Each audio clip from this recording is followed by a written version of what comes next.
Education ही एक ऐसी चीज है जिससे हमारे गरीब लोग डेवलप हो सकते हैं। जितना भी हमारा स्टाफ है, जिसकी ज्यादा अप्रोच है वो सिटी में है, जिसकी थोड़ा उससे कम अप्रोच तो वो आसपास है। आप क्यों नहीं हमारे गरीब लोगों पे इंसाफ कर रहे हो? अगर आप हमारे स्कूलों को डेवलप नहीं कर सकते हो तो गरीब लोगों ने वोट दिया है तो उसको काम करना चाहिए, उसको चेक करना चाहिए हर स्कूल में क्या प्रॉब्लम हो रही है। लेकिन हमारे जितने भी पॉलिटिकल लीडर्स हैं ये नहीं चाहते हैं गरीब का बच्चा डॉक्टर बनना चाहिए, ये नहीं चाहते हैं गरीब का बच्चा IAS अफसर बनना चाहिए, ये नहीं चाहते हैं गरीब का बच्चा पटवारी बनना चाहिए, गिरदौर बनना चाहिए, जूनियर एक्टर बनना चाहिए, क्योंकि फिर इनकी वोट बैंक पॉलिटिक्स जो है बंद हो जाएगी। किस लीडर ने आज तक एजुकेशन पे काम किया?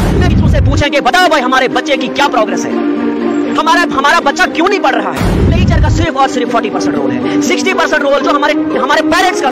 तो गरीब लोगों ने वोट दिया है तो उसको काम करना चाहिए, उसको चेक करना चाहिए हर स्कूल में क्या प्रॉब्लम हो रही है। लेकिन हमारे जितने भी पॉलिटिकल लीडर्स हैं ये नहीं चाहते हैं गरीब का बच्चा डॉक्टर बनना चाहिए, ये नहीं चाहते हैं गरीब का बच्चा IAS। आज भी आए हो, क्या कुछ मुद्दे लेकर आज आप कागज लेकर यहाँ पर आए हो?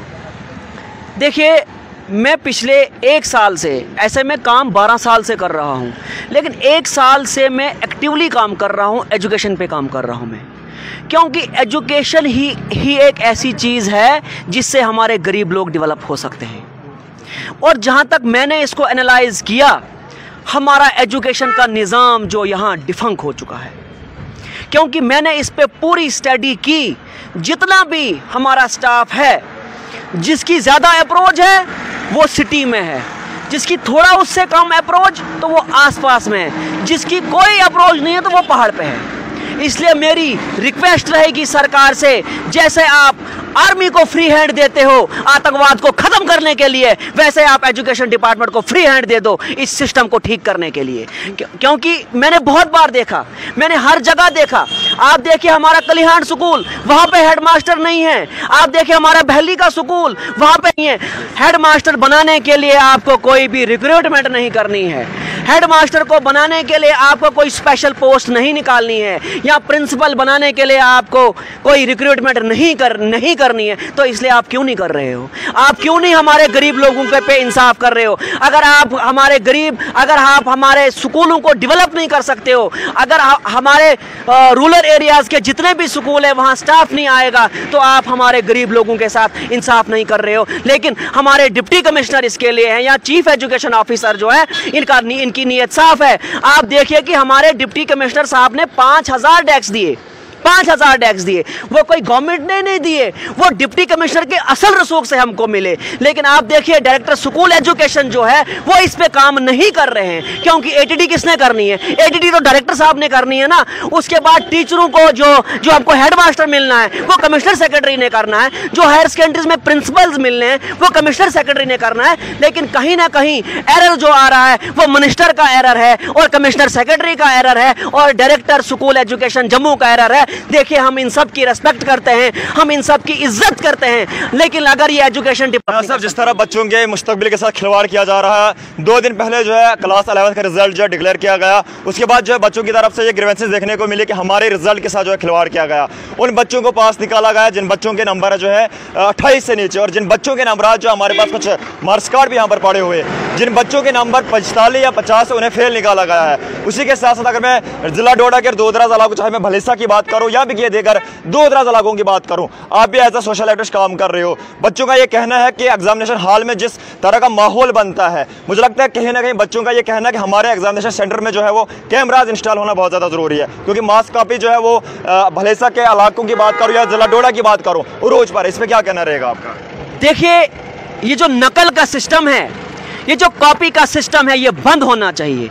क्योंकि जब हमारे बच्चे नकल करके पास हो जाएंगे तो वो डोडा सिटी के बच्चे से compete नहीं कर सकते हैं, वो जम्मू के बच्चे से compete नहीं कर सकते। आप देखिए जर्मनी में क्या होता है, जर्मनी में सबसे स्ट्रॉन्ग जो होता है वो प्राइमरी लेवल पे स्टाफ होता है, सबसे क्वालिफाइड स्टाफ जो होता है, जो सबसे इंटेलिजेंट स्टाफ जो होता है वो प्राइमरी लेवल पे होता है। और यहाँ पे प्राइमरी स्कूल से और मिडिल स्कूल से इंटेलिजेंट टीचर को हटाया जाता है और उसको हाई स्कूल में लगाया जाता है। जब बच्चा प्राइमरी लेवल से ही पढ़ के नहीं आएगा तो वो कैसे पास हो जाएगा, कैसे रिजल्ट आएगा? इसलिए सबसे पहले इनको प्राइमरी लेवल पे फोकस करना चाहिए। जब ये प्राइमरी लेवल पे फोकस करेंगे तो तभी जाके हमारे गरीब लोग डेवलप हो सकते हैं और हमारे स्कूल भी डेवलप हो सकते हैं। क्या लगता है जिस तरह हाल ही में इंतखाबात हुए डोडा की, अगर मैं बात करूं, डोडा बुंजा से हमारे एमएलए महराज मलिक ने जो है अच्छे वोट से जो है जीत हासिल की, क्या लगता है आने वाले दौर में वो जिला डोडा के हालात ठीक कर सकते हैं? हालांकि मैनिफेस्टो की अगर बात की जाए, उन्होंने कहा था कि एजुकेशन सेक्टर को हम इंप्रूव और डेवलप करेंगे। क्या लगता है अभी भी लोग जो है उसी खस्ताहाली में है, गरीब बच्चों के साथ लगातार जो है नाइंसाफी की जा रही है?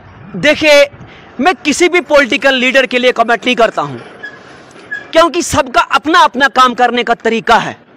उनका जो काम करने का तरीका हो उनका ही, अल्लाह हाफिज हो, हमें उस चीज़ पे कोई, लेकिन अगर उसको गरीब लोगों ने वोट दिया है तो उसको काम करना चाहिए, उसको चेक करना चाहिए हर स्कूल में क्या प्रॉब्लम हो रही है।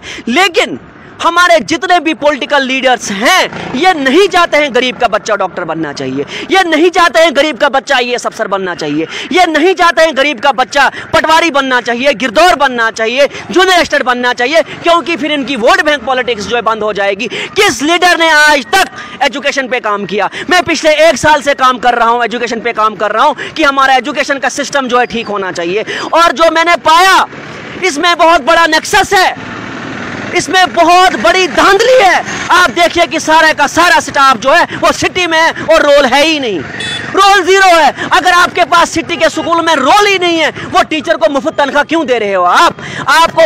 और अब मेरी आपसे रिक्वेस्ट रहेगी कि आप एटीडी करिए। जब आप एनुअल ट्रांसफर ड्राइव करोगे तो हमारे जितने भी रूरल एरियाज के स्कूल हैं तो वो डेवलप हो जाएंगे। लेकिन आपने जो ट्रांसफर्स करनी है वो आपने सिस्टम को मद्देनजर रख के, ये क्या बोलते हैं इसको, रेशो को देखना है। जो हमारा पीटी लिए एक मैसेज है कि जो 26 तारीख को मीटिंग होती है वो मीटिंग आप अटेंड कर लीजिए, क्योंकि जब आप मीटिंग अटेंड करेंगे आप वहां टीचरों से पूछेंगे बताओ भाई हमारे बच्चे की क्या प्रोग्रेस है, हमारा बच्चा क्यों नहीं पढ़ रहा है।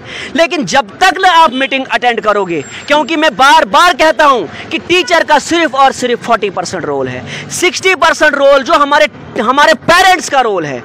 लेकिन अगर वो स्कूल में विजिट नहीं करेंगे, अपने बच्चे को देखेंगे नहीं, वो किस सोसाइटी में रह रहा है, वो कहाँ पे अपना सिस्टम चला रहा है, इसलिए मेरी रिक्वेस्ट रहेगी उनसे कि आप 26 तारीख को मीटिंग अटेंड कर लीजिए। आप टीचर से वहाँ पूछिए कि बताइए हमारे बच्चे की क्या प्रोग्रेस है। जब आप स्कूल में विजिट करोगे तो तब जाके हमारा एजुकेशन का निज़ाम जो है ये डेवलप हो जाएगा। बहुत बहुत शुक्रिया फयाज साहब बातचीत करने के लिए।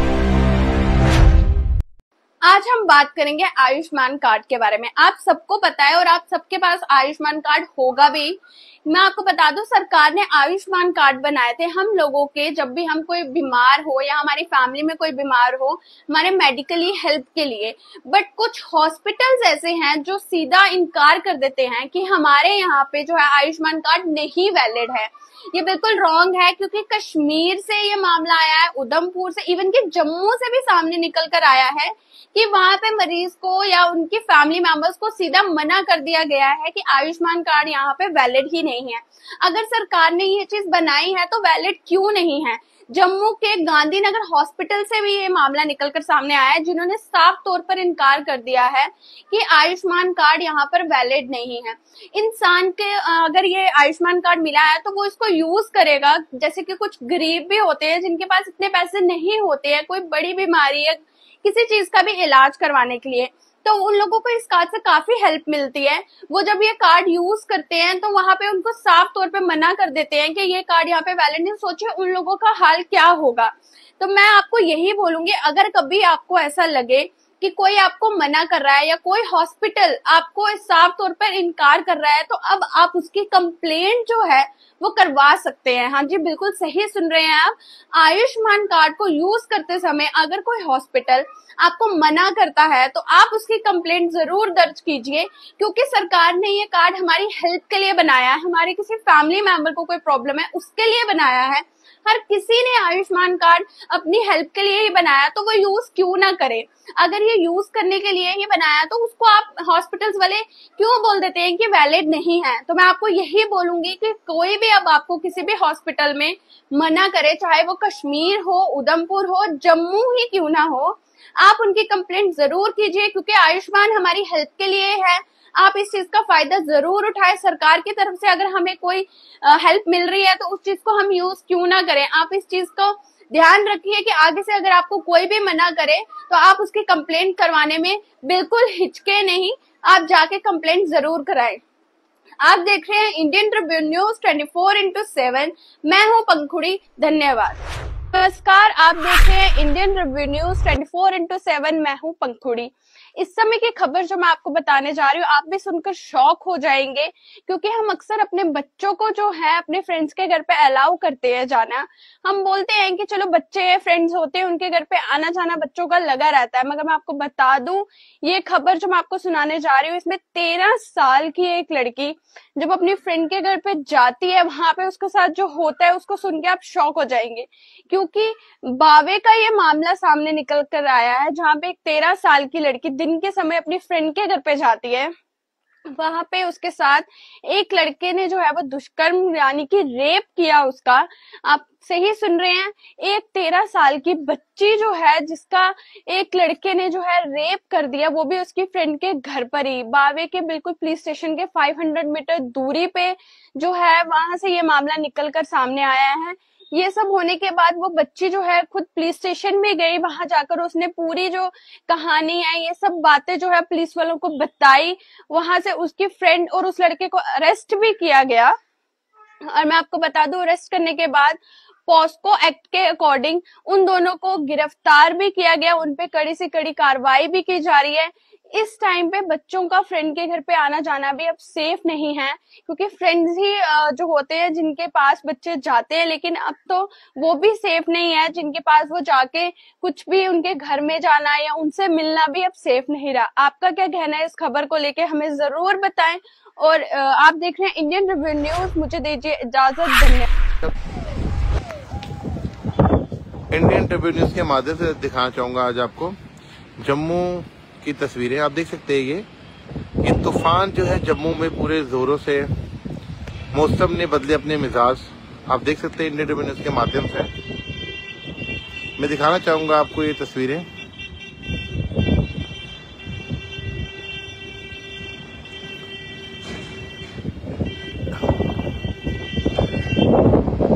आप देख सकते हैं ये तस्वीरें इंडियन ट्रिब्यून न्यूज के माध्यम से तूफान की। मौसम ने फिर बदला अपना मिजाज।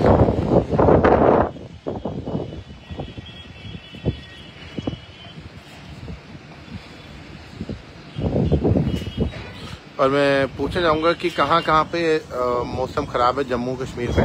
आप प्लीज कमेंट सेक्शन में अपनी राय जरूर बताएं। आप देख सकते हैं तस्वीरें, ये तूफान की तस्वीर देख सकते हैं आप ये।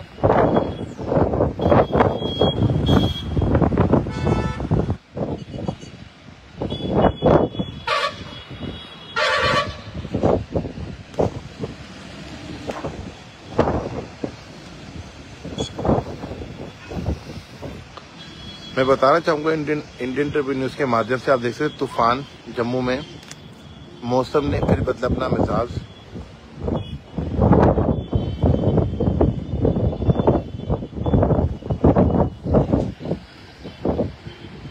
आप देख सकते हैं तस्वीरें ये।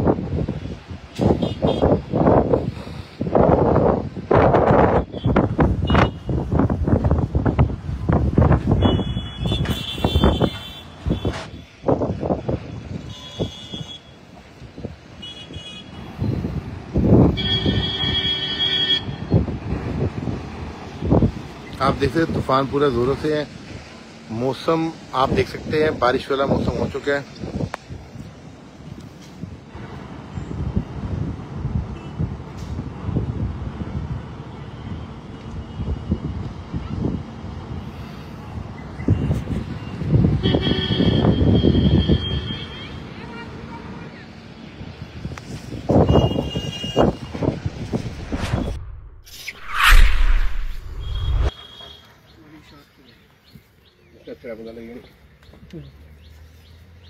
Yeah.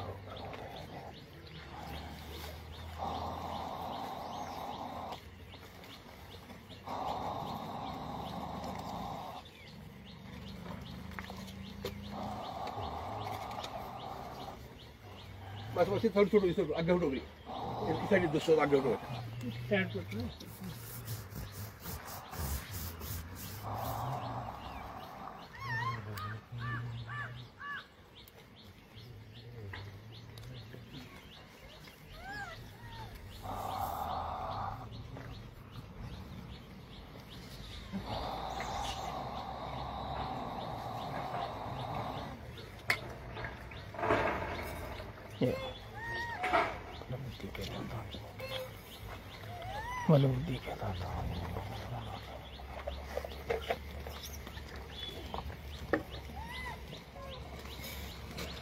और क्या ना ठीक हो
बताइए काम कर इसी चले करो थोड़ी देखो सत्तर पड़ गया हाँ ये लगती शुरू नहीं है चलो चलिए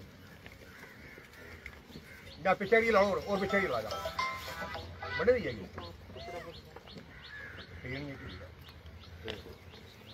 हेलो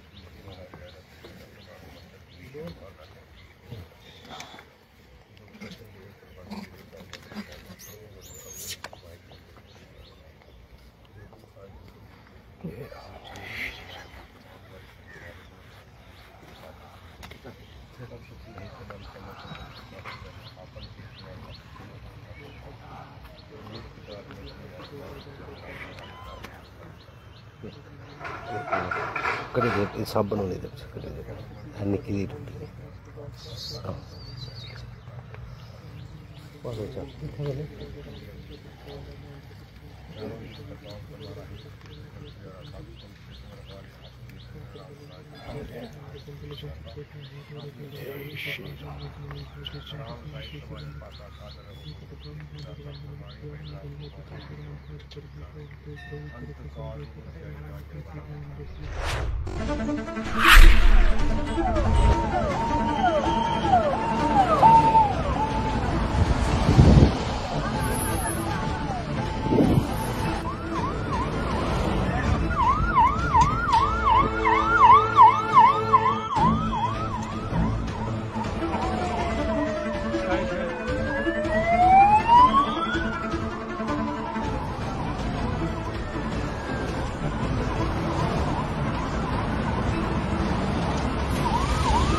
बस चाहता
आज पहलगाम में है, फिर गुलमर्ग जाएंगे, श्रीनगर और फिर वापस।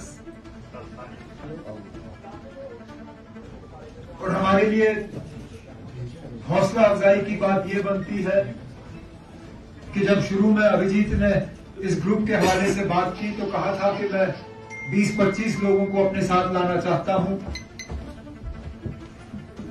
जब हमने कहा कि जरूर आइए तो 25 से तादाद 40 की बनी। जब प्रोग्राम फाइनल हुआ और मैंने इनसे कहा कि मैं पहलगाम में इनसे मिलने जरूर आऊंगा तो नंबर 50 तक पहुंच गया था। आज मुझे पता चला कि 60 जो है वो नंबर क्रॉस कर चुका है और 60 के आसपास महाराष्ट्र के बड़े बड़े टूर और ट्रैवल ऑपरेटर्स जो हैं वो यहाँ आ रहे हैं ये देखने के लिए कि किस तरह ट्रैवल और स्टेट को जो है ट्रैवल और टूरिज्म इंडस्ट्री को किस तरह हम दोबारा शुरू कर सकते हैं। तो मैं इस मौके पे अपने तरफ से, अपनी हुकूमत की तरफ से और बिलखसूस जम्मू कश्मीर के आवाम के तरफ से, पहलगाम के लोगों से की तरफ से अभिजीत और इनके साथियों का शुक्रिया करना चाहता हूँ। मैं जवाब दूं।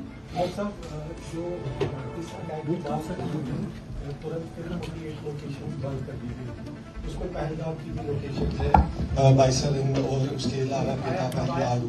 तो यहाँ के लोगों की भी डिमांड है कि उन जगहों को खोल दिया जाए, लोग लगातार इसकी मांग कर रहे हैं, और जो बाकी जगह भी बंद है कश्मीर में दूसरी टूरिस्ट। ये आपका सवाल बिल्कुल सही है और ये शायद सबसे अहम सवाल है, क्योंकि बैसरन के हमले के बाद ये तय किया गया कि हमें कुछ डेस्टिनेशंस का एक सिक्योरिटी ऑडिट करना होगा। सिक्योरिटी ऑडिट करने के बाद आहिस्ता आहिस्ता जिन जगहों को एक्टिविटी रहनी चाहिए। हमारे लिए टूरिज्म अपने आप में एक इकोनॉमिक एक्टिविटी है, लोगों के लिए कमाने का एक जरिया। वक्तन फवक्तन बदकिस्मती से इसको सियासत में भी उलझाया हुआ है,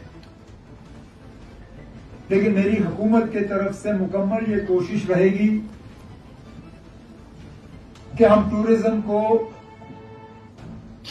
यहां के हालात से जो है इंसुलेट करें। हम चाहते हैं कि दुनिया जम्मू कश्मीर की टूरिज्म को एक इकोनॉमिक एक्टिविटी के तौर पे देखें बनिस्बत के किसी और तौर पे, और हमारी कोशिश रहेगी कि आहिस्ता आहिस्ता इसमें मैं मानता हूं फूक फूक के कदम रखने होंगे, लेकिन हमारी कोशिश है कि आरू के हवाले से बात की जा रही है, सोनमर्ग में खाजवास ग्लेशियर के हवाले से बात की जा रही है, श्रीनगर में फौरी तौर उन्होंने बालामारी और ट्यूलिप गार्डन पे रोक लगाई। मेरा अपना ये मानना है कि अगर ट्यूलिप गार्डन पे रोक लगाना जरूरी पड़ा तो फिर सारा कश्मीर ही बंद करना पड़ेगा हमें। तो मेरा अपना ये मानना है कि आहिस्ता आहिस्ता इसमें थोड़ी सी हमें हिम्मत करनी होगी, लेकिन वक्त आ गया है कि हम उस लिस्ट को रिव्यू करें, और ये सिर्फ यहाँ के लोकल लोगों की जो है चाहत नहीं है।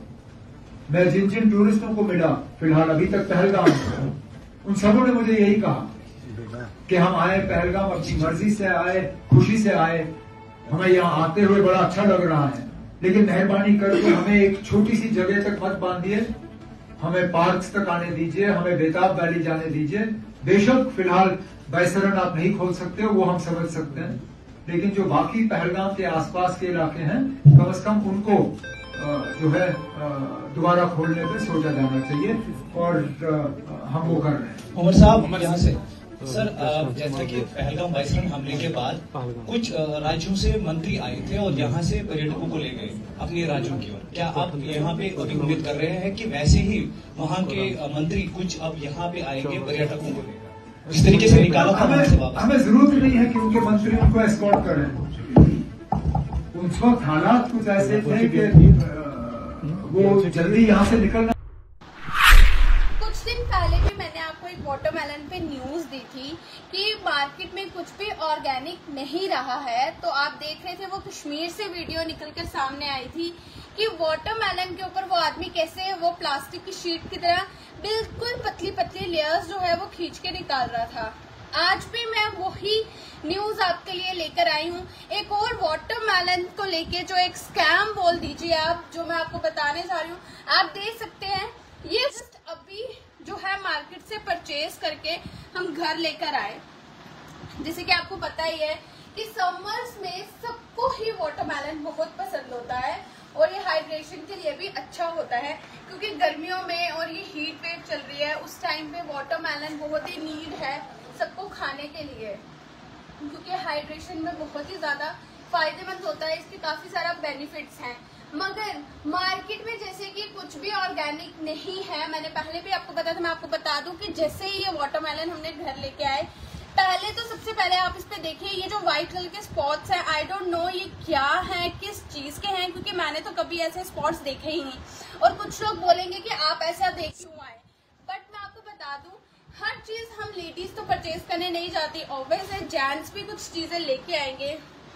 जैसे कि ये वाटरमेलन अब जेंट्स को तो वो कुछ भी पकड़ा देते हैं और वो लेकर आ जाते हैं, क्योंकि वो लोग इतना चेक नहीं करते हैं एज कम्पेयर टू हम लेडीज की तरह।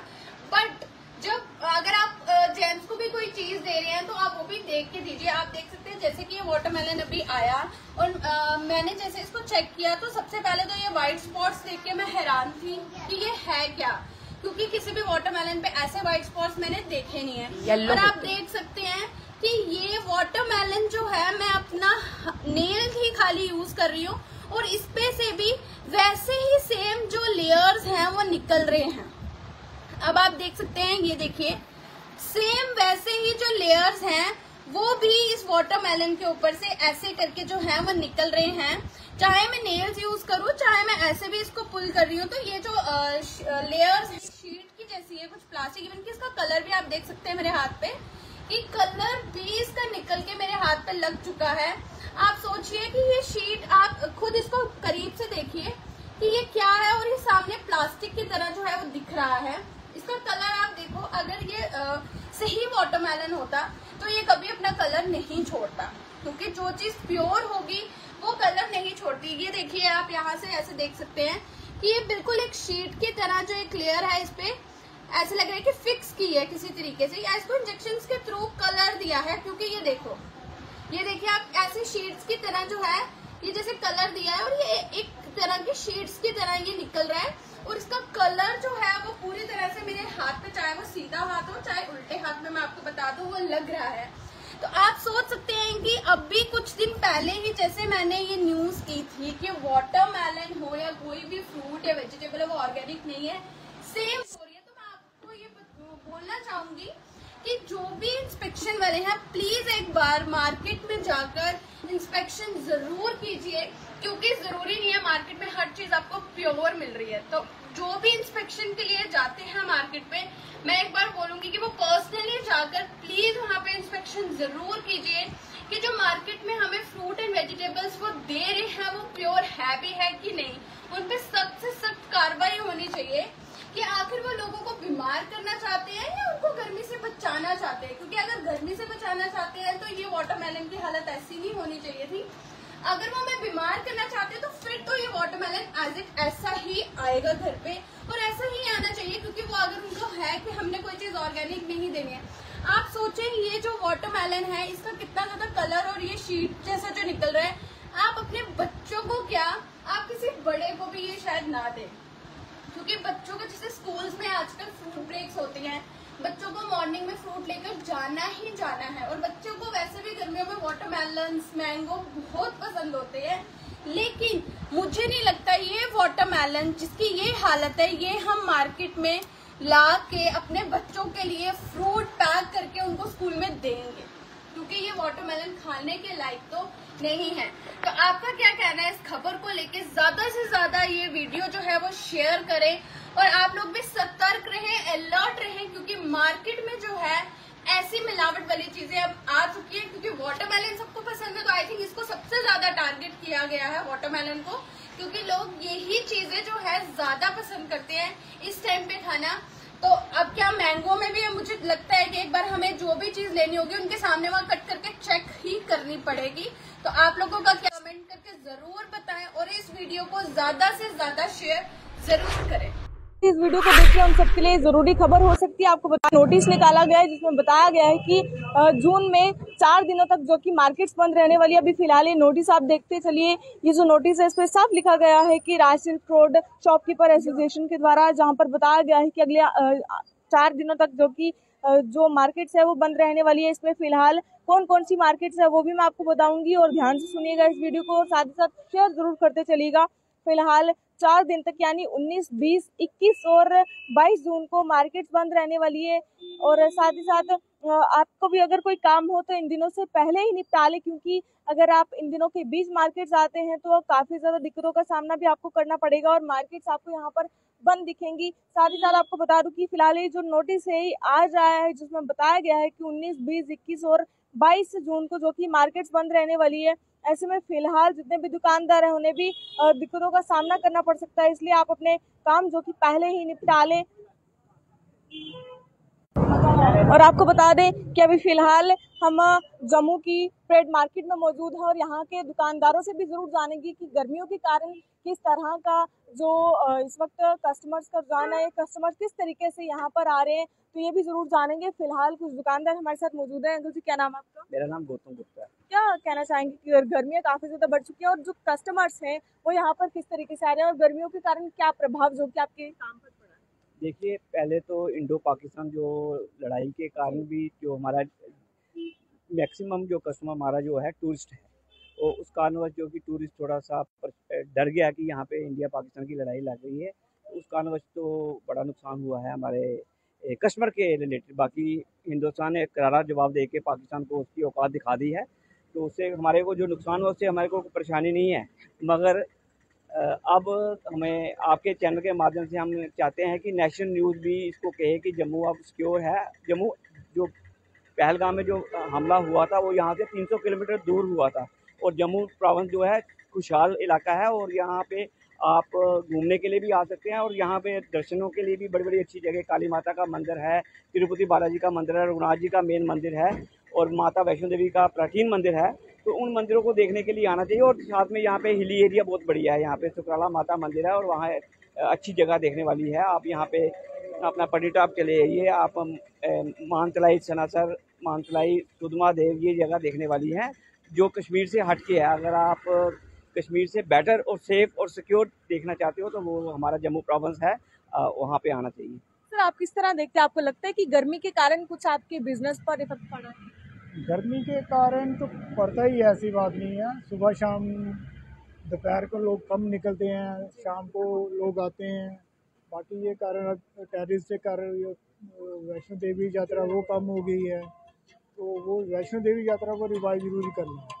उससे जो जम्मू की इकानमी है वो बहुत ज़्यादा आगे जाएगी। अगर हम वैष्णो देवी का 10% भी वो टूरिस्ट हम जम्मू के अलग स्थानों पर भेज सकते हैं तो बहुत बड़ी बात है। तो मैं यही कहूँगा कि जम्मू के यो डेस्टिनेशन जैसे पत्नीटॉप, सन्नासर, सुधमा देव, मानतलाई, ये सबसे बेस्ट है। वो ठंडे इलाके हैं और गर्मियों के लिए बेस्ट है। गवर्नमेंट को यहाँ पर फोकस करना चाहिए, क्योंकि यहाँ पर अकोमोडेशन की बड़ी प्रॉब्लम है। पत्नीटॉप में वहाँ ठहरने का इंतजाम नहीं है, पब्लिक टॉयलेट्स नहीं है वहाँ पर, तो कुछ फैसिलिटी टेंटेड अकोमोडेशन होनी चाहिए, थोड़ी सस्ती अकोमोडेशन, ताकि आम बंदा भी वहाँ पर जा सके। तो मैं यही कहता हूँ वहाँ पर उसको अच्छे तरीके से। लेकिन अगर अभी की भी बात करें, पत्नीटॉप में गर्मी के कारण बिजनेस पूरे तरीके से ठप बैठ गया हुआ है। कोई टूरिस्ट जो कि एक कारण नहीं होता है।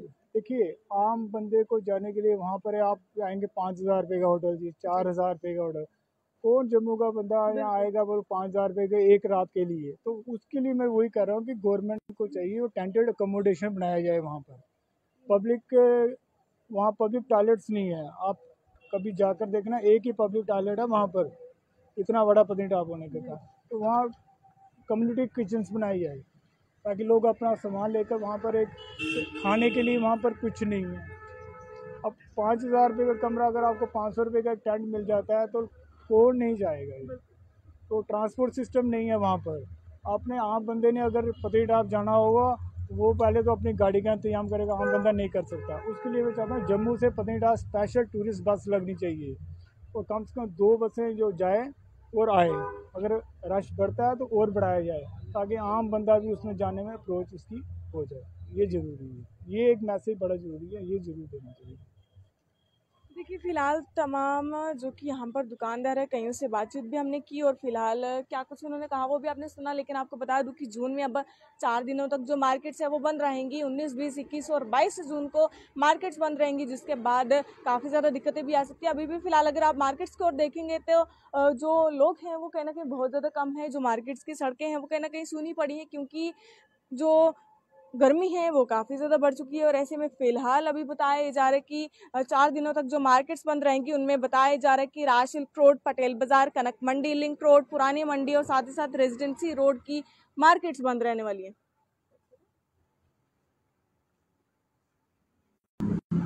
तो इसकी जो मार्केट्स है वो बंद रहने वाली है। अभी फ़िलहाल आप कहाँ से इस वीडियो को देख रहे हैं और आप को भी अगर काम पड़ता है 19 तारीख से पहले तो आप पहले ही अपने कामों को ख़त्म कर ले, क्योंकि 19 के बाद 4 दिनों तक जो छुट्टियां हैं वो गर्मी को लेकर परेड की मार्केट में पड़ेंगी, जहां पर मार्केट्स हमने बताई, एक बार फिर से आपको बताना चाहेंगे और ध्यान से सुनिएगा, जिसमें बताया गया है कि राज सिल्क रोड, साथ ही साथ पटेल बाजार, कनक मंडी, लिंक रोड, पुरानी मंडी, रेजिडेंसी रोड की जो मार्केट्स है वो बंद रहेंगी। ऐसे में अभी फिलहाल आप क्या कुछ राय रखते हैं, अपनी राय को भी कमेंट बॉक्स में ज़रूर बताते चलिएगा। और जो 4 दिनों तक छुट्टियां रहने वाली हैं, अगर आगे छुट्टियां बढ़ती हैं वो भी आपको हम अपने चैनल के माध्यम से ज़रूर बताएंगे। फिलहाल आपका क्या कुछ कहना है, अपनी राय को कमेंट बॉक्स में रखते चलिएगा। देखते हैं इंडियन ट्रिब्यून न्यूज़, मुझे दीजिए इजाज़त। लगभग 45 साल एज है। इस एज में पहली बार मैंने अगर घबराया हूँ तो कल रात को मैं घबराया। जब आंधी आई तो ऐसा माहौल लगा कि पहले परिवार बचाना बहुत मुश्किल हो गया। यही रिक्वेस्ट है कि हमारी की जिनाली मदद होनी चाहिए हमको। तो नुकसान तो बहुत हुआ है, देखने के लिए आगे हम कोई फ्रॉड नहीं बोलेंगे या झूठ नहीं बोलेंगे। अभी हुआ है तो इसी साल मकान बनाया था तो तकरीबन 1.5 लाख अभी भी मतलब लोगों का कर्जा देने के लिए। जैसा राजू सिंह का नुकसान है, इतना बड़ा नुकसान दूसरे घर को हमें देखने को नहीं मिला।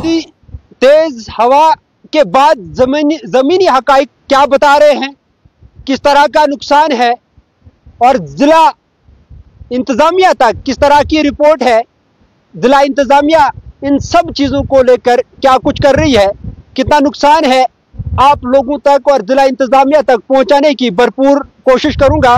फिलहाल जितने भी देखने वाले हैं इस वीडियो को ज्यादा से ज्यादा शेयर करें। इस वक्त मैं पंचायत कोटी के वार्ड नंबर 3 में हूं और यहाँ पर अगर बात की जाए तो पूरे इलाके की अगर बात की जाए तो पूरे इलाके में काफी बिल्डिंगों को नुकसान पहुंचा है। साथ में अगर बता दूं, घरों के ऊपर जो शेल्टर जो टीन था वो उड़ के काफी दूर जा गिरा है। अभी भी कुछ लोगों को वो मिला नहीं है या फिर एक ही बार उड़ के जो है किसी दूसरे के घर में चला गया है, पता चल भी नहीं पा रहा है। लेकिन इस वक्त जिस जगह हम खड़े हैं, जहां पर एक मकान को जो नुकसान हुआ है, पूरी तरह से मकान का जो मैं कहूँगा ऊपर वाला जो शेल्टर था वो पूरी तरह से उड़ के बाहर आया है। उस सब को लेकर हमारे साथ बातचीत के लिए यहाँ पर मौजूद है घर के मालिक राजू सिंह, इनका नाम है। राजू सिंह, सबसे पहले जानना ये चाहूंगा कि जब तेज आंधी चली और घर का छत उड़ जाता है तो किस तरह का माहौल था उस वक्त और क्या कुछ आप सोच रहे थे? शुक्रिया मुदासिर आपका। जब आंधी आई तो ऐसा माहौल लगा कि पहले परिवार बचाना बहुत मुश्किल हो गया। उसके बाद जब ये टीन के फटे उड़ने लगे और लकड़ी का मतलब ये शोर शराबा हो गया सारा, तो हम अंदर ही बैठे फिलहाल साहब। तो उसके बाद फिर ये जो टीन की मतलब शीटें वगैरह थी, लकड़ी वगैरह जब गिरना शुरू हो गई तो हम अंदर ही बैठे। फिर भी जब दीवार ने गिरनी शुरू हो गई तो फिर हमने चिल्लाना मलाना सब शुरू कर दिया। तब तक फिर थोड़ी आंधी भी रुक गई और क्या बोलते गांव वाले भी आ गए। हमने इनको सपोर्टे दी राशियों से, ये टीन शीन हमने खींच के ये सारा कुछ ऐसे कर दिया। तो यही वारदात है।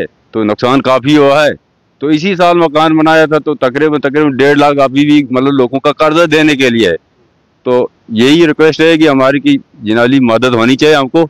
तो नुकसान तो बहुत हुआ है, देखने के लिए आगे हम कोई फ्रॉड नहीं बोलेंगे या झूठ नहीं बोलेंगे। अभी नया मकान आप बना रहे थे, मसा आपने शेल्टर किया था, टीन दिया था, लेकिन तेज आंधी ने आपका नुकसान कर दिया है। लगभग कितना नुकसान हुआ होगा?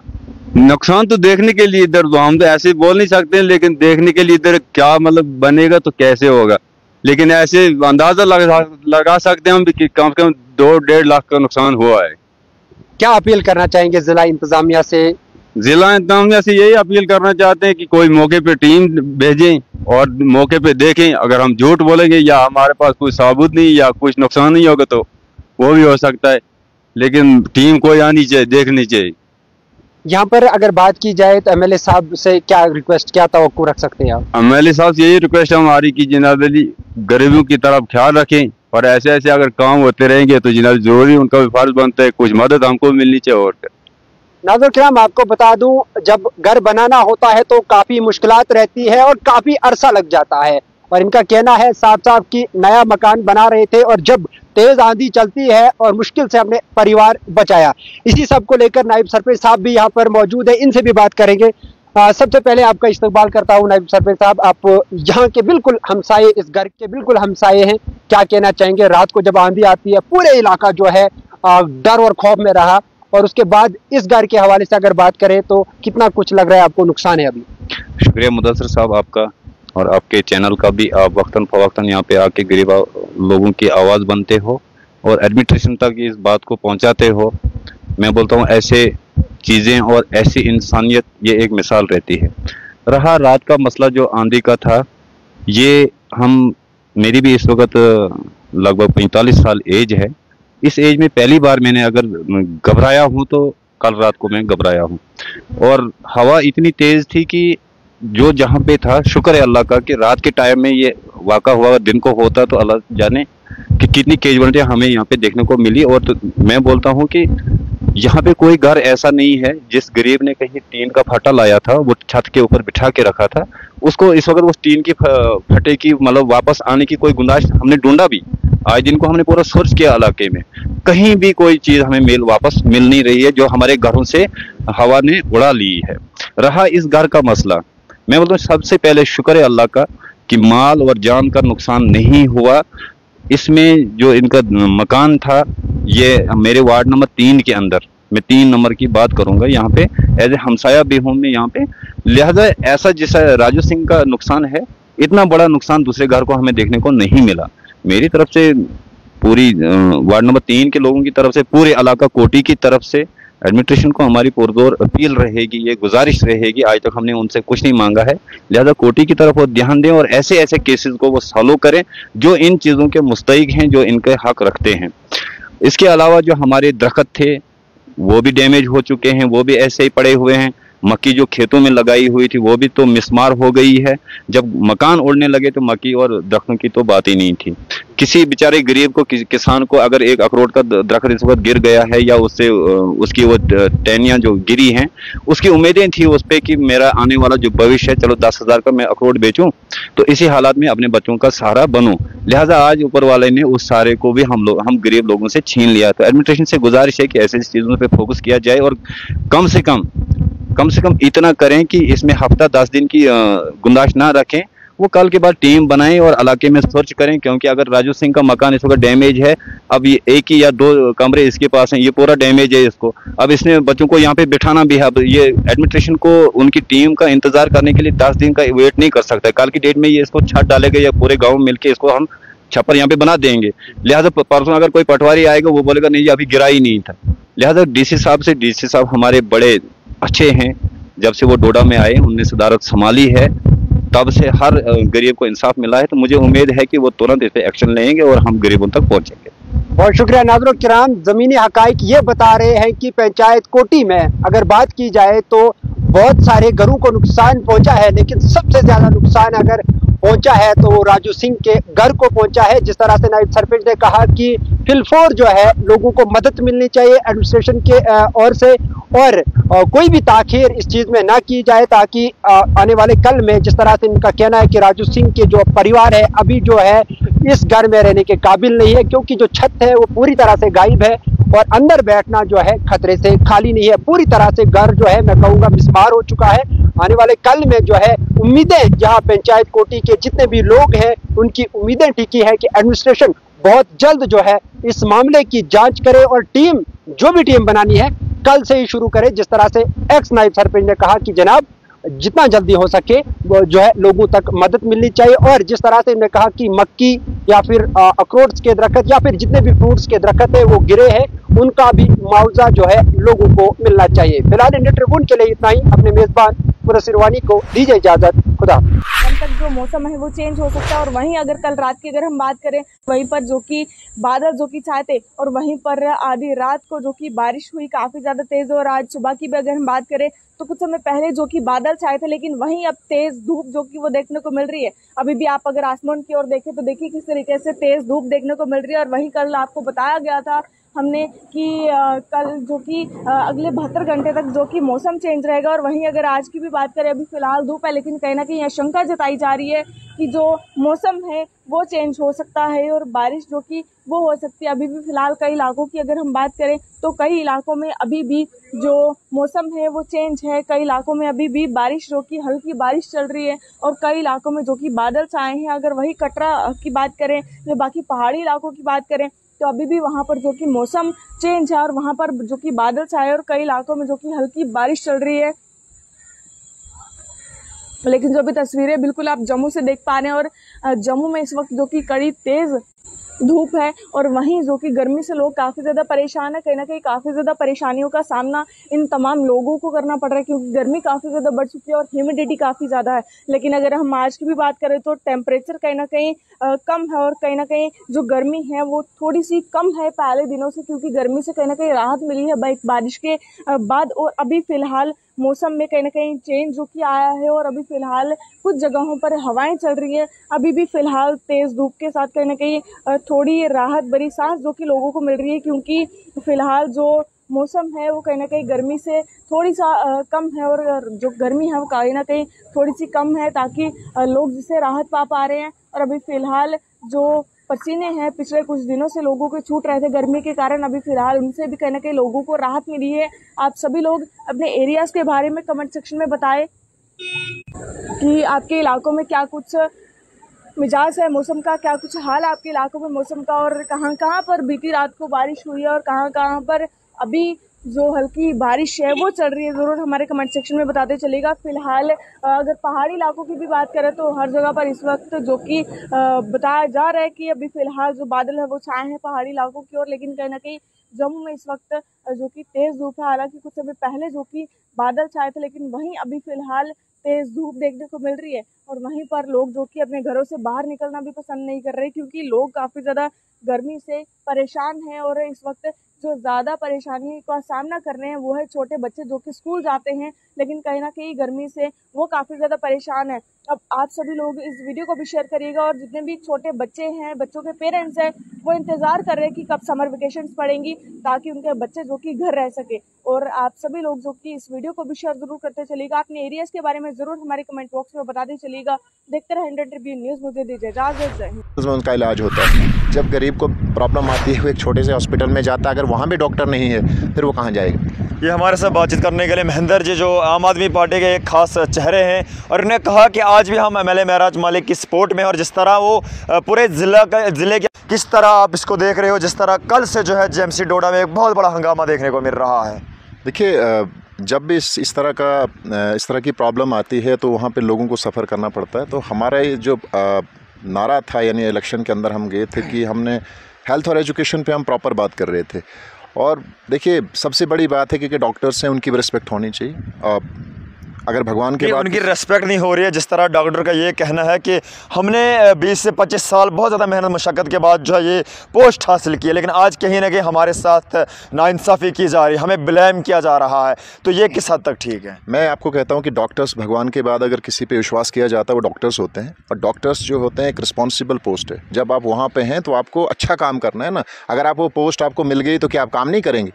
काम करना पड़ेगा आपको। और देखिए, आपको अगर उस पोस्ट के ऊपर आप आए हैं, you have to work for the public. आप पब्लिक के लिए काम कीजिए। अगर आप काम करते करते अगर आपको कोई बताएगा तो फिर आप बोल सकते हैं। जब 3 बार एक एमएलए जो है जेएमसी का दौरा करते हैं और उनको एक किस्म से वहाँ पे बात होती है कि भाई ये चीज़ें होनी चाहिए। ड्रेस कोड आप मुझे बताइए, क्या इंपॉर्टेंट नहीं है? क्या ये गलत बोलना है कि आपका ड्रेस कोड होना चाहिए? क्या नेम प्लेट होना गलत बात है? नहीं, आप मुझे बताइए। अगर ये गलत है तो आप गलत हमें ठहरा सकते हैं ये चीज़ें। और इलाज जो लोगों का है, मैक्सिमम लोग जो हैं वो, कई डॉक्टर्स हैं, गुंदों में डॉक्टर्स की जो अपॉइंटमेंट होती है वहाँ आने से इनकार कर देते हैं। अब जब डॉक्टर ही गवर्नमेंट को नहीं मानेंगे तो मुझे इस सिस्टम की समझ नहीं आ रही है।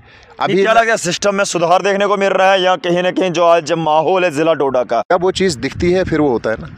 ये चीज़ें हो रही हैं, इसको ख़त्म करना ज़रूरी है। आप देखिए, जब आपको इलाज ही बेहतर नहीं मिल रहा है और आप गरीब से गरीब लोग जाके जो फिर प्राइवेट जाना पड़ेगा उसको, तो कैसे उसका खर्चा पूरा हो सकता है? हमें गरीब लोगों को भी तो देखना है ना। और हमारे यहाँ से सारे लोग जो हैं रेफ़र होकर अगर जेएमसी के अंदर जाते हैं तो क्या उनको वहाँ इलाज मिलना चाहिए?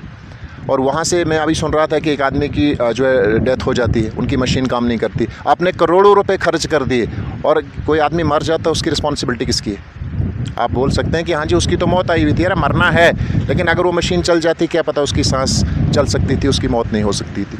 तो सिस्टम सुधारेंगे और सुधरेगा, और ऐसे लोगों को सस्पेंड कर देना चाहिए। हाँ, बहुत सारे लोग और हैं, डॉक्टर्स और भी बनेंगे, ऐसी बात नहीं है। जो अच्छे डॉक्टर, क्या लगा, सिस्टम में सुधार देखने को मिल रहा है या कहीं ना कहीं जो आज जब माहौल है ज़िला डोडा का, हॉस्पिटल में हंगामे चल रहे हैं, लोग सड़कों पर आए हुए हैं, और कल की अगर बात करें, कल के लिए भी जो है चलो डोडा का एक नारा लगाया गया है, किस तरह का माहौल बन रहा है ज़िला डोडा में? देखिए, एमएलए साहब जो है उनको पब्लिक ने चुना हुआ है, और ये खाली उनका अकेले का काम नहीं है, ये पूरी पब्लिक का काम है, और पब्लिक पावर होती है डेमोक्रेसी के अंदर। अगर आप जो है देखो यहाँ centre, state, UT, LG versus चल रहा है, इसमें पब्लिक नुकसान हो रहा है। सब इंसानों को सोच करके अपने काम पे ध्यान देना चाहिए। अगर डॉक्टर्स अपना अच्छे से काम करें, टीचर्स अपना अच्छे से काम करें, समाज बेहतर हो सकता है। हर आदमी को अपनी रिस्पॉन्सिबिलिटी समझनी है। अगर आप जो है खिंचातानी में अपने आप को छोटा बड़ा आंकने की कोशिश करोगे, फिर ये रिजल्ट होंगे और सिस्टम बेहतर होगा। आप देखिए सिस्टम बेहतर होगा। नहीं, आप मुझे बताइए कि जिस तरह आज एमएलए महराज मलिक ने एक इनिशिएटिव लिया कि जिस तरह उन्होंने जो है डॉक्टर्स को माफिया कहा, कि आप अभी भी मतलब आप एमएलए महराज मलिक की सपोर्ट में हो, या जिस तरह क्या आपको लगता है कि कहीं ना कहीं अब सिस्टम में एक तब्दीली नज़र आएगी और जो माहौल है ज़िला डोडा का उसे सुधारा जाएगा? नहीं, क्या आप भी घूमते हैं अपने पूरे, आपका काम जो है मीडिया का है, आप देखिए ना सर, उसका भी 4 बजे तक तो काम करें। एक डॉक्टर का मैं देख रहा था कि सैलरी गुंदों से निकलती है और बैठे जो है डोडा में है। नहीं, मान के चलते एक या 2 डॉक्टर जो है कहीं ना कहीं प्राइवेट लैब पे बैठ रहा होगा, लेकिन जिस तरह आज डॉक्टर की जो प्रेस कॉन्फ्रेंस रिलीज़ हुई, उसी के साथ साथ जीएमसी के जो प्रिंसिपल है उन्होंने भी एक प्रेस कॉन्फ्रेंस दी। उन्होंने कहा कि हर एक शख्स एक जैसा नहीं होता है, कुछ हमारे पास ऐसे भी डॉक्टर हैं जो 24 घंटे जो अवेलेबल होते हैं लोगों की खिदमत करने के लिए, उन्हें भी जो है गलत ठहराया जा रहा है, पूरे सिस्टम को गलत ठहराया जा रहा है। इस पर जो है उन्होंने आज स्ट्राइक की, प्रोटेस्ट किया, इस पर क्या कहना रहेगा? देखिए, हम सब डॉक्टर्स को ख़राब नहीं कहते, इंडिया में बहुत बेहतर डॉक्टर हैं, हमारे डोडा में कई बेहतर डॉक्टर होंगे। सिस्टम में कुछ लोग होते हैं, चंद लोग होते हैं जो सिस्टम को बदनाम करते हैं, तो उन चंद लोगों को निकाल दो सिस्टम से, तो सिस्टम ऑटोमेटिकली बेहतर होगा।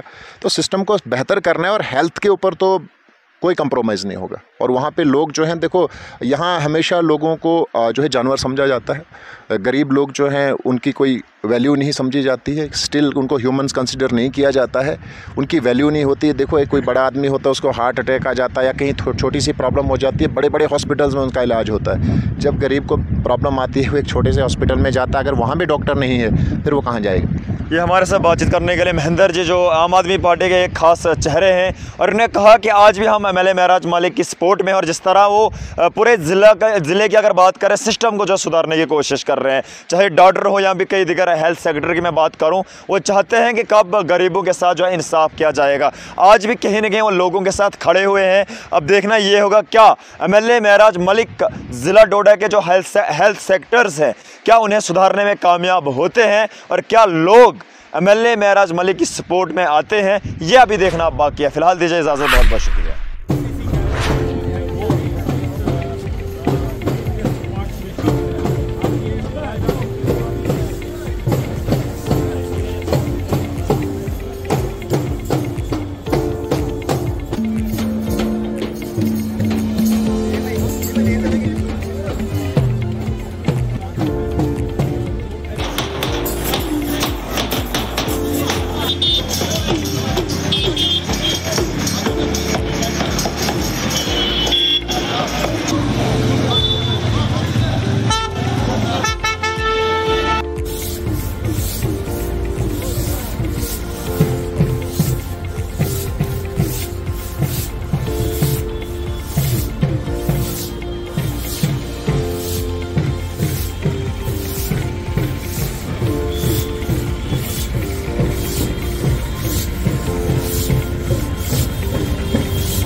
ये में बहुत कुछ देखना पड़ता है।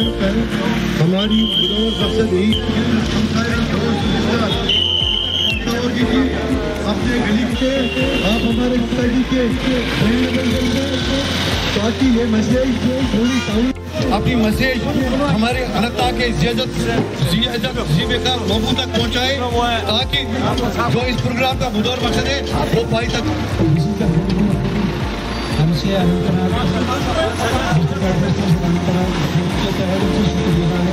मैं सपोर्ट करने से प्रदान करता हूँ।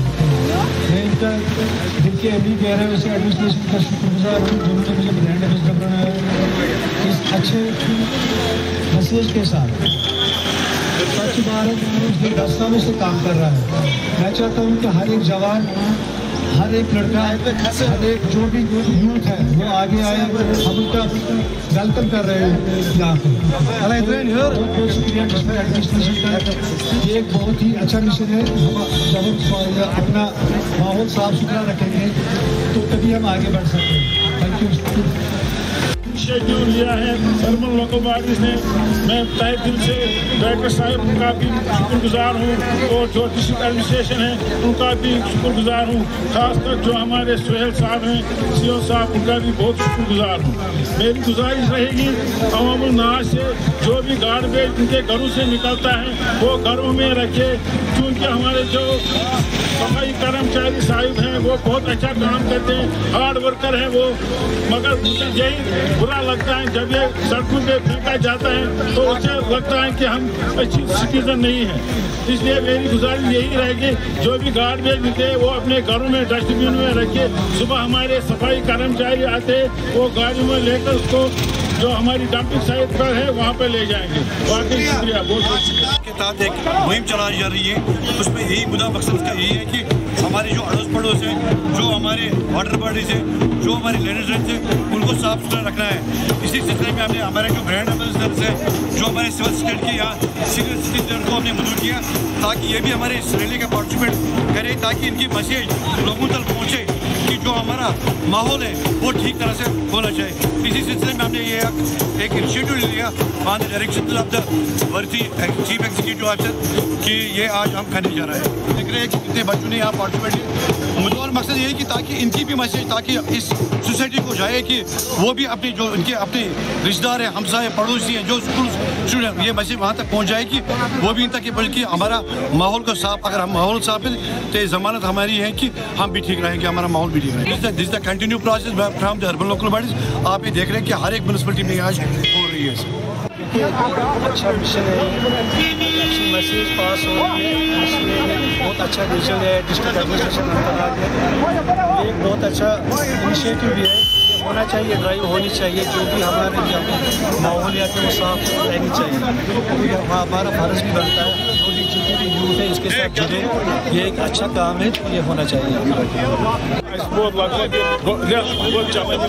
सफाई गुजारिश कर डिसनेबल सिटीजन अनंतनाग तम कर पे घर कचर नीर सह घर मज डस्टबिन न कि सड़कन चकन। तो वुचान आम तौर सुबह सफाई कर्मचारी बिचार सफाई कर त्रावन बे सड़कन पे गाड़ गई युवा मनाव कि यह मुद्दा तो मकसद करो पुन अंद पुक खराब कह करो पे वाटर बॉडीज खराब कह तिक सफाई नसब ईमान। यही फरमो सन आजद साहब ये सफाई आज ईमान। बाकी शुक्रिया। का ही मजा है। कश्मीर का ये सुहाना मौसम मैं चुराने आया हूँ। क्या बात है। कश्मीर का ये सुहाना मौसम मैं चुराने आया हूँ। रंगीन फूलों से खुशबू और रंग चुराने आया हूँ। क्या बात है। गुलाबों के फूलों से मैं शबनम चुराने आया हूँ। कश्मीर के हसीन चेहरों से वो नजाकत चुराने आया हूँ। गर्मी से जलते हुए मेरे गुजरात के लिए बर्फीले पहाड़ों की ठंडी चुराने आया हूँ। कोहरा क्या चीज है।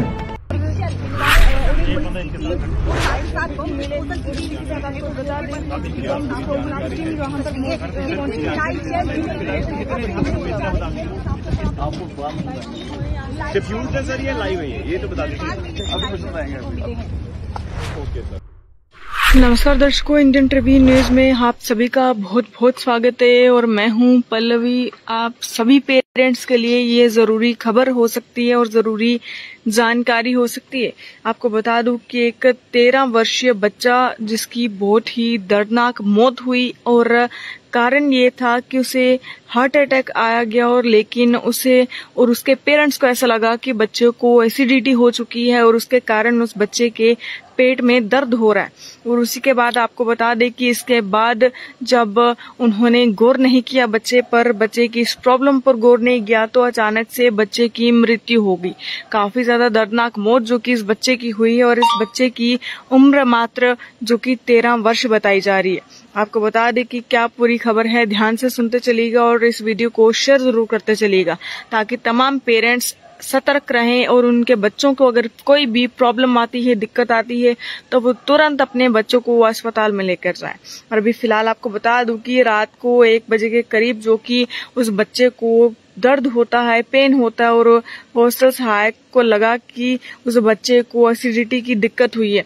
वहीं पर जो कि प्रबंधन ने लापरवाही के लिए हॉस्टल सहायक जो निलंबित कर दिया है। और कहीं ना कहीं ये बड़ी खबर भी हो सकती है, क्योंकि कई बार जो पेरेंट्स हैं, जो लोग होते हैं आपके बच्चों के इर्द गिर्द, वो आपके बच्चों को सीरियस नहीं लेते, और कोई भी बात हो, कोई भी प्रॉब्लम हो, बहुत ही जो कि नॉर्मली रखते हैं, नॉर्मल तरीके से सोचते हैं, ज्यादा ध्यान नहीं देते, जिसके बाद बच्चों में इस तरह की प्रॉब्लम्स देखी जाती है। और इस बच्चे को भी जिस तरीके से बताया जा रहा है कि पेन हुई, और उसके बाद जो वहां पर लोग थे जो उसके बच्चे के साथ थे, यानी आपको बता दें कि जो उसमें हॉस्टल सहायक था, उसने सोचा कि बच्चे को एसिडिटी हो चुकी है, और उसी के बाद उस बच्चे को जो कि काफी ज्यादा पेन हुई, और उसी बच्चे की पेन को इग्नोर करने के बाद उस बच्चे की मृत्यु हो गई।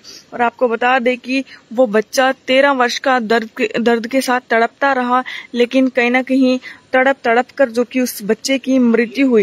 और आपको बता दूं कि दर्द से तड़पता रहा 13 साल का छात्र, और इलाज न मिलने के कारण हार्ट अटैक ने ली उस बच्चे की जान। और वहीं पर आपको बता दें कि जो वहाँ के लोग हैं वो भी कहीं ना कहीं इस वक्त डर में हैं, क्योंकि उनके बच्चे जिस तरीके से हॉस्टल में पढ़ते हैं, ऐसे में बहुत सारे पेरेंट्स परेशान हैं। और आपको बता दें कि ये एक बार फिर से हार्ट अटैक से एक बच्चे की मौत जो कि हुई है, जो कि दिल दहला देने वाली घटना है। और आपको बता दूं कि वहीं पर बताया ये जा रहा है कि जो स्थित तपोवन संस्कार धाम पढ़ने वाले 13 वर्षीय बालक की हार्ट अटैक के कारण मौत हुई। वहीं महाराष्ट्र के रहने वाले मेघ जैन 3 साल से जो कि संस्कार धाम में पढ़ रहे थे, छात्र को हार्ट अटैक से पहले सीने में तकलीफ हुई, और जो कि जान नहीं बच पाई उस बच्चे की, जिसके कारण। और वहीं पर बताया ये जा रहा है कि तपोवन संस्कार धाम में ये घटना 25 मई को जो कि हुई है। और वहीं पर आपको बता दें कि जो पूरा मामला है अभी फिलहाल गुजरात से निकलकर सामने आ रहा है, जहां पर गुजरात में एक बार फिर से हार्ट अटैक के कारण एक बच्चे की मृत्यु हुई है। सीसीटीवी फुटेज में देखा गया, वहां पर सामने आया कि छात्र दर्द से तड़पता रहा, और मौके पर मौजूद हॉस्टल के सहायक उसे पास में जो कि बिठा लिया। और वहीं पर आपको बता दें कि शुरुआती जांच में सामने आया कि बच्चे के सीने में दर्द को स्टाफ ने गैस और एसिडिटी से होने वाले दर्द समझा, और वहीं इसके चलते उसने इमरजेंसी में जो कि उठाए जाने वाले विकल्पों पर ध्यान नहीं दिया। लापरवाही बरतने पर जो कि जिस टीचर ने लापरवाही बरती थी उन्हें आश्रम प्रबंधन ने सस्पेंड कर दिया है फिलहाल के लिए।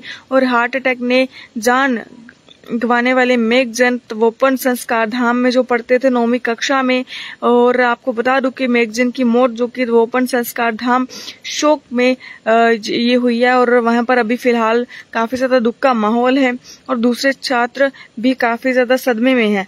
ऐसे में अगर आप अपने बच्चों के साथ रहते हैं, आपके बच्चे हॉस्टल में रहते हैं, तो अपने बच्चों की या टीचर्स अपने स्टूडेंट्स की लापरवाही बिल्कुल ना करें। अब ये बताया जा रहा है कि मेघ जैन के पिताजी सचिन बंसाली और चाचा अतुल बंसाली खेतिया के मूल निवासी, लेकिन वर्तमान में जो कि महाराष्ट्र में शहादा में रहते थे। और वहीं पर आपको बता दें कि जहां ये जो गिफ्ट शॉप चलाते हैं, वहीं पर आपको बता दें कि बच्चे की मौत से परिवार में काफी ज्यादा मातम का माहौल है, और हॉस्टल काफी ज्यादा डरा हुआ है। हॉस्टल के जो स्टूडेंट्स है वो काफी ज्यादा डरे हैं।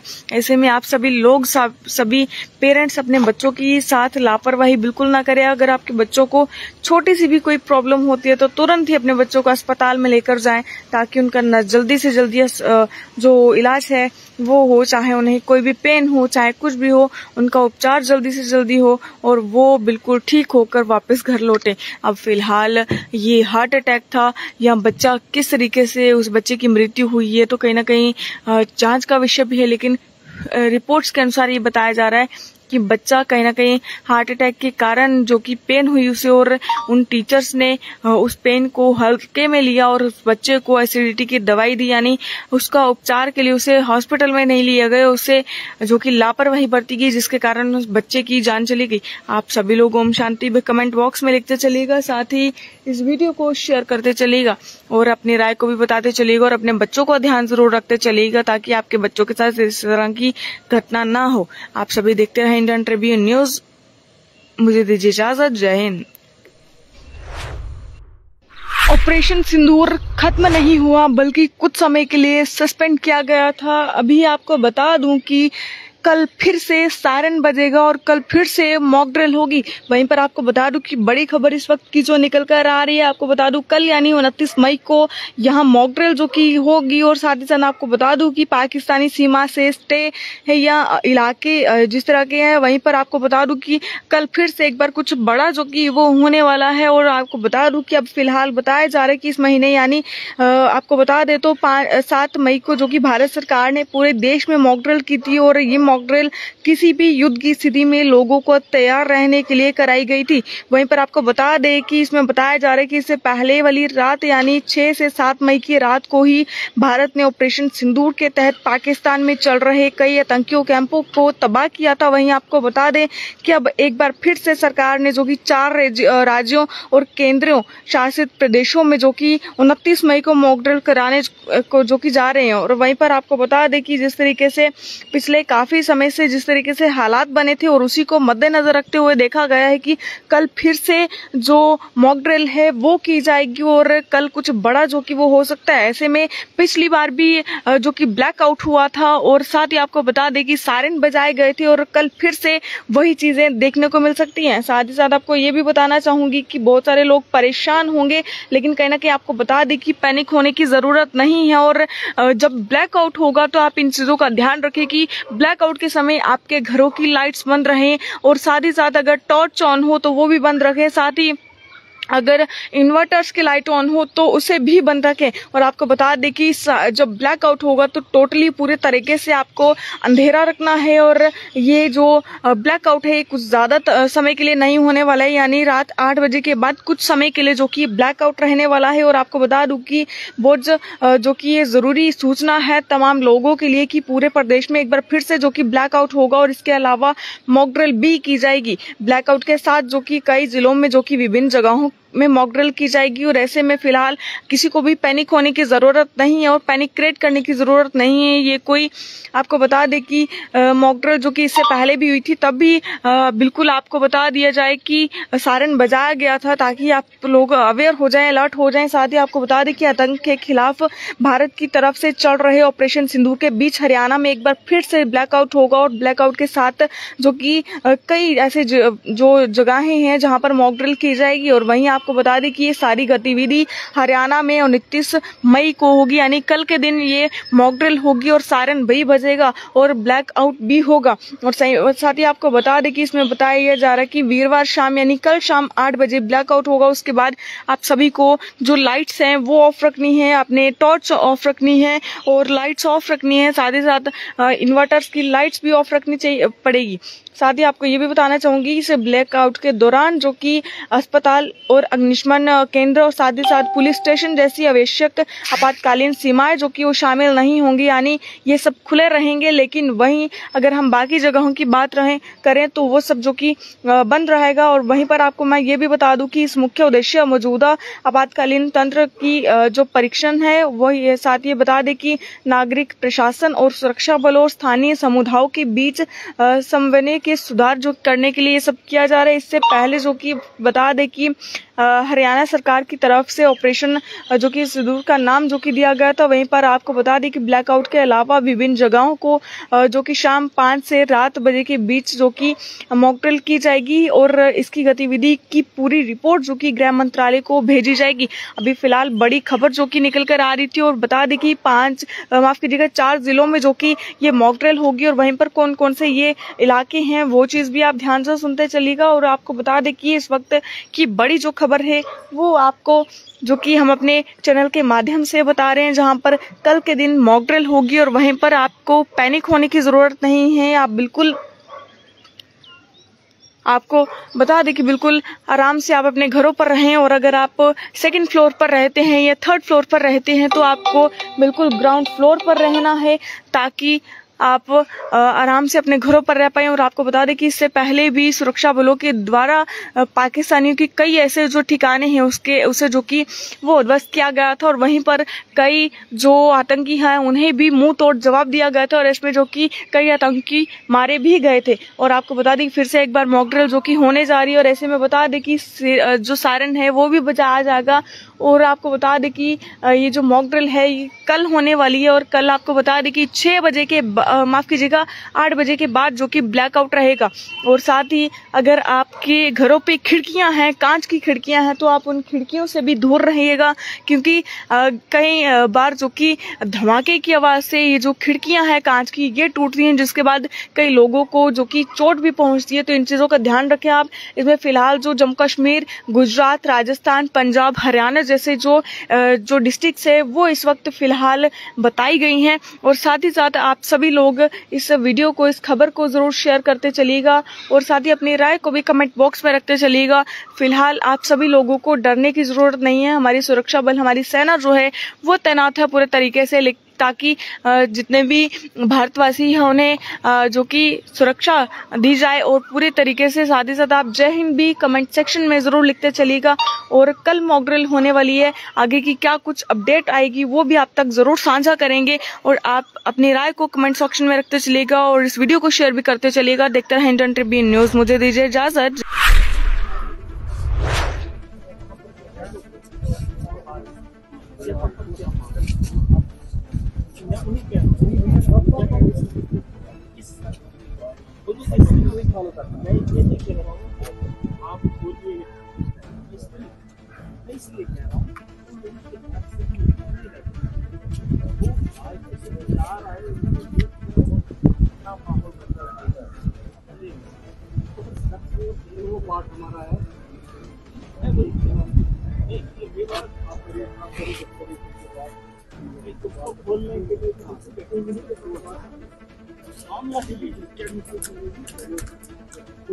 एज ए पॉलिटिकल लीडर, मैं यहाँ का नागरिक हूँ, मैं जम्मू कश्मीर की सरकार का एक हिस्सा हूँ।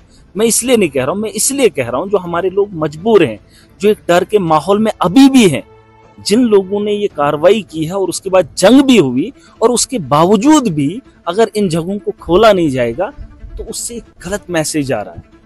आप उस जगह की इंक्वायरी करिए, वो 5 किलोमीटर की दूरी पे है शहर से, लेकिन शहर के जो अंदरून के इलाके हैं, कम से कम उन जगहों को आप ऐसे नहीं कर सकते हो। ये एक डर का माहौल है, हम इसे नहीं देख सकते हैं, और हम उनके डर से डरने वाले नहीं हैं। मैं अगर आज आया हूं, मैं बिना सिक्योरिटी के भी जा सकता हूं, मुझे कोई दिक्कत नहीं है, मुझे कोई दिक्कत नहीं। लेकिन अगर सरकार एलो नहीं कर रही है, एडमिनिस्ट्रेशन एलो नहीं कर रही है, तो ये सवाल मैं पूछ रहा हूँ। ठीक है, उस जगह पे आप इंक्वायरी कर रहे हैं, कर लीजिए, लेकिन ये जो बाकी जगह हैं पहलगाम की, इन जगहों को तो सेफ करार दे दीजिए। हम क्या आतंक के डर से डरते रहें और 4 लोगों की दहशत से हम भाग जाएं, अपने घरों को छोड़ जाएं? ऐसा नहीं होना चाहिए। और ये उन लोगों को भी मैसेज है, आप देख लीजिए, जो लोग वहां से हमारी हमदर्दी लेकर आते हैं, हम अपने घरों के अंदर भी अपने घर के बगल में नहीं जा सकते। ये गलत बात है और इसके हम मुखालिफ हैं, क्योंकि हमारी जिंदगी है और आपने हमारे जीने के अधिकार हमसे छीन लिए। और सरकार को मैं बताना चाहूंगा, यहाँ के लोग सक्षम हैं, ये जीना चाहते हैं, और आप इन पे जीने की पाबंदी ना लगाइए। पहलगाम में कुछ लोग आए, उन्होंने ये वाकया किया और उससे बदनामी पूरे देश के अंदर होगी। ये वो सरजमीन है जहां बाहें फैलाकर लोगों का स्वागत किया जाता है। और आज भी ये उस उम्मीद से, इसलिए नहीं कि रोजगार चाहिए, इसलिए कि इस पहलगाम की खूबसूरती को देखने के लिए दुनिया से लोग आए, और उन लोगों से मिलने के शौक ये लोग भी रखते हैं, ताकि दुनिया के अलग अलग कोनों से लोग आए। अगर वो पहलगाम आएंगे तो इन लोगों को भी मौका मिलेगा, अमेरिका से आए, कोई इंग्लैंड से आए, कोई स्विट्जरलैंड से आए, कोई और किसी मुल्क से आए, वेस्ट इंडीज से आए, उन लोगों को देखने का मौका इनको भी मिलेगा। रोजगार की हैसियत से मैं बात नहीं कर रहा हूँ, बल्कि एक आजादाना तरीके से लोगों को जीने का हक होना चाहिए। और इस खौफ के माहौल को अगर सरकार ठीक नहीं कर पा रही है, अगर गाँव और देहात के अंदर भी ये चीजें हमें देखने को मिलेगी, तो फिर कहीं ना कहीं सवालिया निशान उठता है। आप लोगों का एजेंडा क्या है, आप लोग क्या चाहते हैं? और पाकिस्तान के उन लोगों का खौफ, 4 लोगों का खौफ करोड़ों लोगों के दिलों में भरना चाहते हैं, ऐसा नहीं है। और ये हमारा घर है, हम अपने घर के अंदर भी कैद नहीं रह सकते। और इसके लिए मैं कोशिश करूंगा, अगर आपने वो वाला इलाका बंद किया है, ठीक है, उसमें 5 किलोमीटर 10 किलोमीटर के अहाते में बंद कर लीजिए, लेकिन जो बाकी का इलाका है टूरिस्ट प्लेसेस है उनको खोल दीजिए ताकि यहाँ के लोग भी जाएं, कश्मीर के लोग आए। आज संडे का दिन था, मैंने सोचा था, मैंने कल भी गुजारिश की थी, जम्मू कश्मीर की आवाम को जब जब मुसीबत घरों के अंदर मोहल्ले में आती है तो मोहल्ला इकट्ठा होकर उसकी मुसीबत का अजाला करता है। मैंने कल कहा था कि जम्मू कश्मीर के लोग, अगर देश के अलग अलग जगहों से लोग नहीं आते हैं, आप पहलगाम आइए, आप कश्मीर आइए और इसकी रौनक को बरकरार रखिए। वो घर तब तक अच्छा नहीं लगता है चाहे वो करोड़पति हो, लेकिन उसमें बैठने वाला अगर एक ही होगा ना, उसको सुकून नहीं आता है। यहाँ के ये लोकल्स हैं, इन्होंने इस खूबसूरती को देखा है, ये दुनिया को दिखाना चाहते हैं कि हमारा पहलगाम कितना खूबसूरत है। और अगर देश के लोग, दुनिया के लोग इसको नहीं देखेंगे तो घुटन होती है कि ऐसी खूबसूरत जगह को भी देखने के लिए हमें मौत का खौफ है। और अगर सरकार उसमें अपना रोल अदा नहीं कर रही है तो कहीं ना कहीं मुझे तकलीफ हो रही है। मैं जाना चाहता हूँ, एक बार फिर लौट के आऊँगा, उस मुकाम पे जाने की ख्वाहिशमंद हूँ, लेकिन जो माहौल में 30 दिन के बाद भी देख रहा हूँ, ये कहीं ना कहीं सवालिया निशान उठता है। और अगर अमित शाह आ सकते हैं, हम भी सरकार में बैठे छोटी सी स्टेट के अंदर, स्टेट कहिए या यूटी कहिए, एक कॉन्स्टिट्यूंसी को मैं भी रिप्रेजेंट करता हूँ। ये बात अलग है कि उतना पोर्टफोलियो नहीं है, लेकिन वोट की ताकत से इस देश के आईन में रहकर इस यूटी के अंदर ऐवान का एक हिस्सा हो। अगर होता तो शायद मंत्री भी बन सकता, अगर होता तो कुछ भी बन सकता, क्योंकि मैं जीत कर गया हूं और वही वोट लेकर वो भी हिंदुस्तान की सरकार चला रहे हैं। उनकी सोच के फैसले हम लोगों पे थोपे जा रहे हैं।